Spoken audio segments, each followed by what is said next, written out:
Story with Binaca. सुनिए कहानी Binaca की जुबानी। तो लीजिए, हाजिर है मुंशी प्रेमचंद की कहानी दूसरी शादी।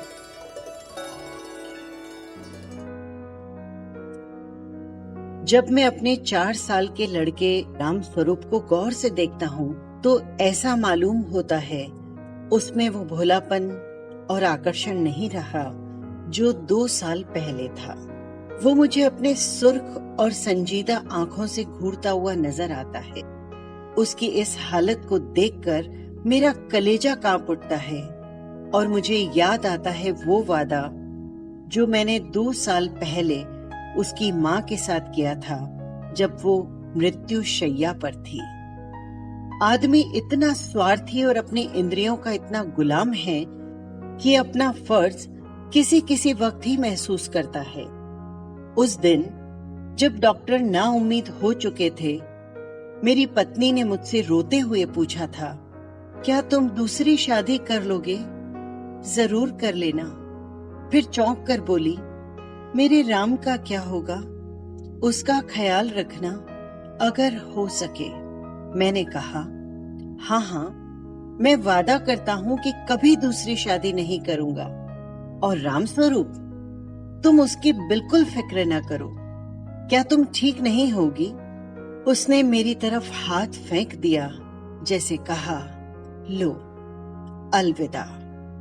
2 मिनट बाद ही दुनिया मेरी आंखों के सामने अंधेरी हो गई। राम स्वरूप बेमां का हो गया। 2-3 दिन उसको कलेजे से चिपटाए रखा। आखिर छुट्टी पूरे होने पर उसको पिताजी के सुपुर्द कर मैं अपनी ड्यूटी पर चला गया। 2-3 महीने दिल बहुत उदास रहा।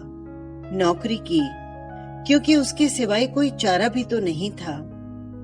दिल में कई मंसूबे बांधता रहा कि 2-3 साल नौकरी करके रुपया लेकर दुनिया की सैर के लिए निकल जाऊंगा, ये करूंगा, वो करूंगा।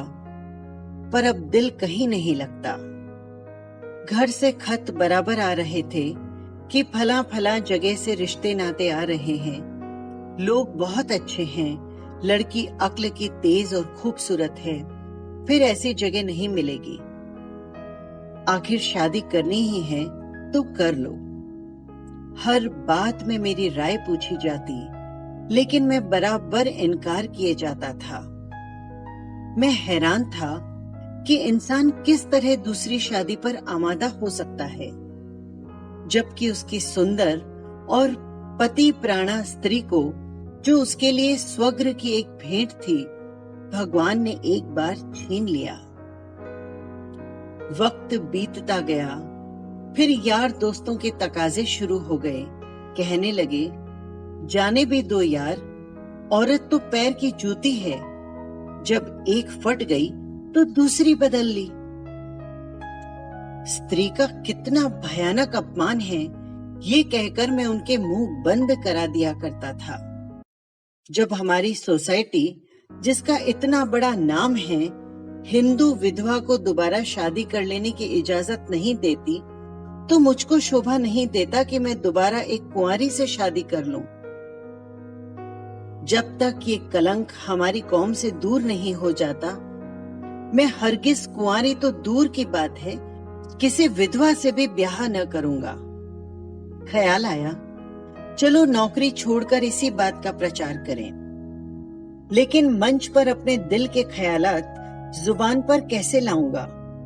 भावनाओं को व्यवहारिक रूप देने में, चरित्र को मजबूत बनाने में, जो कहना है उसे कर दिखाने में हम में कितनी कमी है, ये मुझे उस वक्त मालूम हुआ जब 6 माह बाद मैंने एक कुंवारी लड़की से शादी कर ली। घर के लोग खुश हो रहे थे कि चलो किसी तरह तो माना। उधर उस दिन मेरी बिरादरी के 2-3 पढ़े लिखे रिश्तेदारों ने डांट लगाई, तुम जो कहा करते थे मैं बेवा से शादी नहीं करूंगा, लंबा चौड़ा व्याख्यान दिया करते थे, अब वो तमाम बातें किधर चली गई? तुमने तो एक उदाहरण भी न रखा जिस पर हम चल सकते। मुझ पर जैसे उस दिन घड़ों पानी फिर गया। आंखें खुल गई। जवानी के जोश में मैं क्या कर गुजरा। पुरानी भावनाएं फिर से उभर आई और आज मैं उन्हीं विचारों में डूबा हुआ हूं।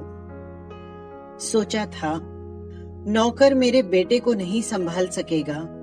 ब्याह कर लेने पर जब औरत घर में आएगी तो राम स्वरूप को अपने पास रख सकूंगा, उसका ख्याल रख सकूंगा। लेकिन सब कुछ गलत अक्षर की तरह मिट गया।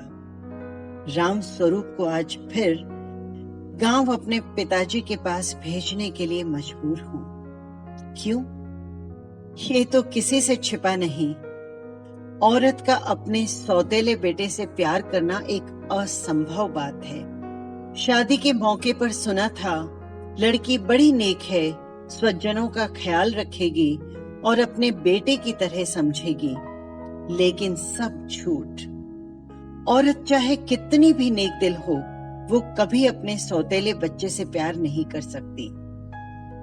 और ये हार्दिक दुख उस वादे को तोड़ने की सजा है जो मैंने अपनी नेक बीवी को उसके आखिरी वक्त पर किया था।